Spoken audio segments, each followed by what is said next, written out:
everybody, and welcome back to my channel, Restaurant Recipe Recreations. This channel is dedicated to teaching you how to create your favorite signature dishes from the most popular restaurants. In this episode, I'm going to teach you how to create the California Pizza Kitchen's Shishito peppers. So y'all, I have a whole new lighting set up, and this is the 15th episode I think that I have filmed. And I promised that each episode would get a little bit better each time. So my staging area and the lighting is my new jam. Let me know in the comments section if you think it's made a big difference and how you like it.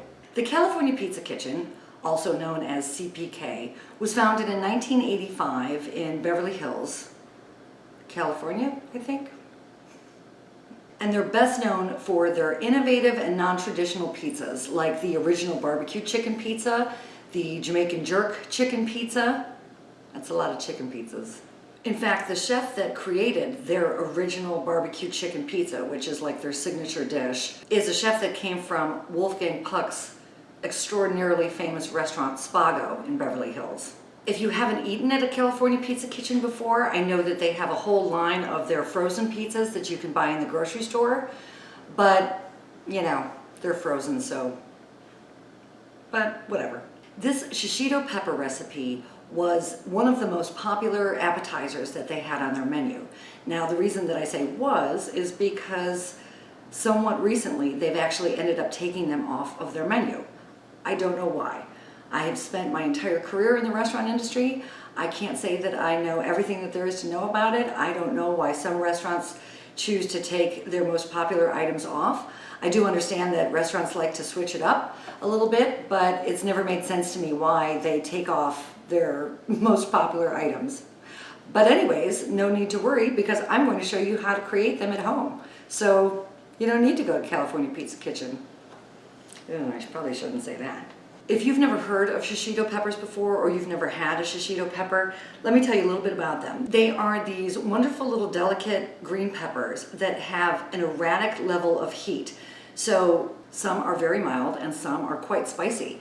And in this dish, you're intended to eat the entire pepper. So you are eating the ribs and the seeds, which lend themselves to the heat of a pepper. So you just never know. It's like a surprise in every single bite. So let's go ahead and get started, and I'm going to teach you how to create the California Pizza Kitchen, or CPK's shishito peppers. So I've transferred my peppers to a larger bowl so that I can get a good mix on them, and all we're going to do at this point is just add all of the ingredients that you'll need and toss the peppers together in the ingredients. I am starting with 16 ounces of shishito peppers, and this is one of my family's favorite things, so I'm making like a double batch because that way nobody has to fight over them. These are such a simple thing to make, and they're perfect for entertaining. You don't have to spend a lot of time in the kitchen preparing an appetizer if you have guests, and they're just the perfect little one-bite finger food. They can be a little bit hard to find.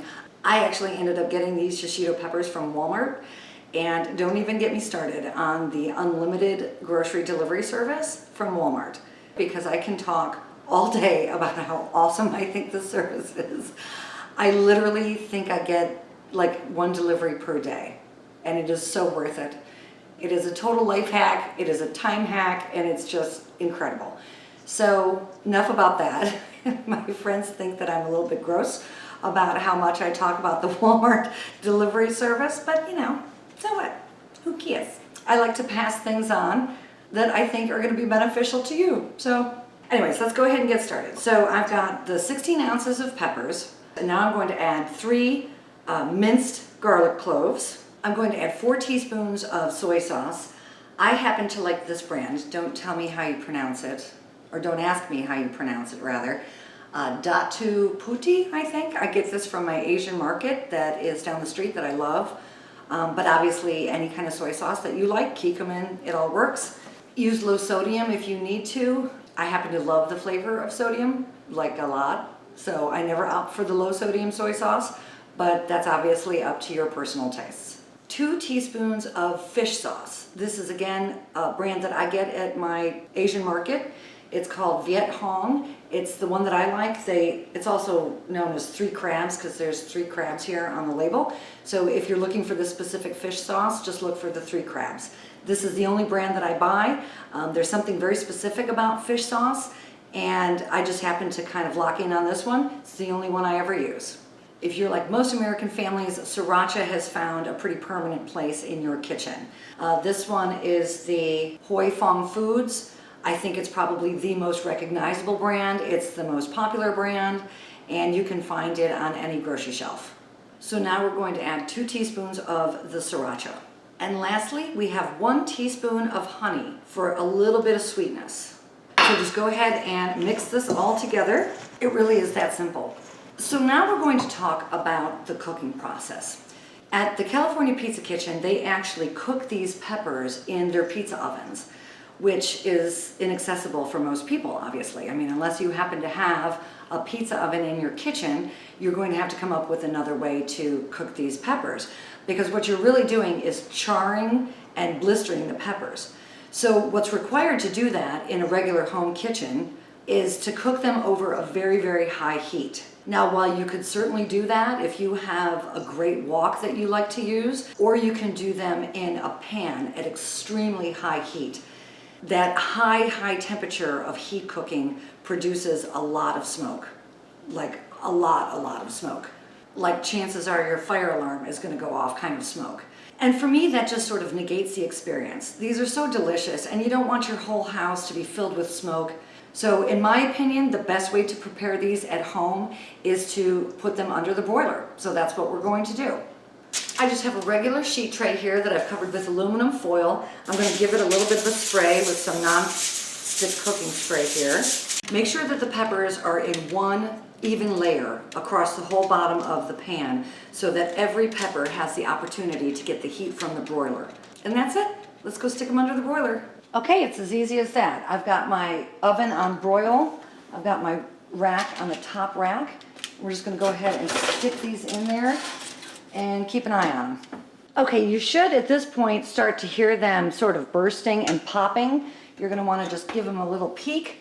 That is actually the skin bursting from the heat. They look good at this point, so we're just going to let them go for another minute, and then we're going to take the pan out and flip them around. Okay, look at how beautiful these are. I've actually taken these out of the oven, and I'm going to give them a stir because we want the other surface area of the pepper to get blistered as well. So you really want the whole thing to be blistered, not just one side. We're going to layer them out again in one even layer, and then we're going to stick them back under the broiler for the final time. So once they're out from underneath the broiler, you want to plate them up and serve them immediately.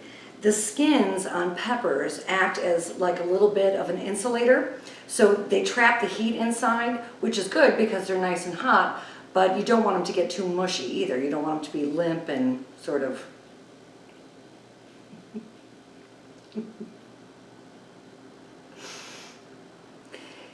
You get the point.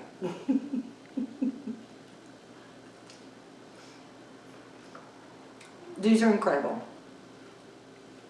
I hope you enjoyed this video on California Pizza Kitchen Shishito peppers. I hope you enjoy all of my videos. And if you do, please consider subscribing. Hit the notification button and you'll be notified of all of my upcoming episodes. I'm going to focus on a lot of different side dishes because we're in the holiday upcoming season, and I know that side dishes are just kind of a great idea for people to do for their holiday dinners. You can also follow me on Facebook, Pinterest, Instagram, and Twitter, and that way you'll know about upcoming episodes as well. As always, everybody, thank you so much for watching. Have an awesome day, and we'll see you again here soon. Cheers.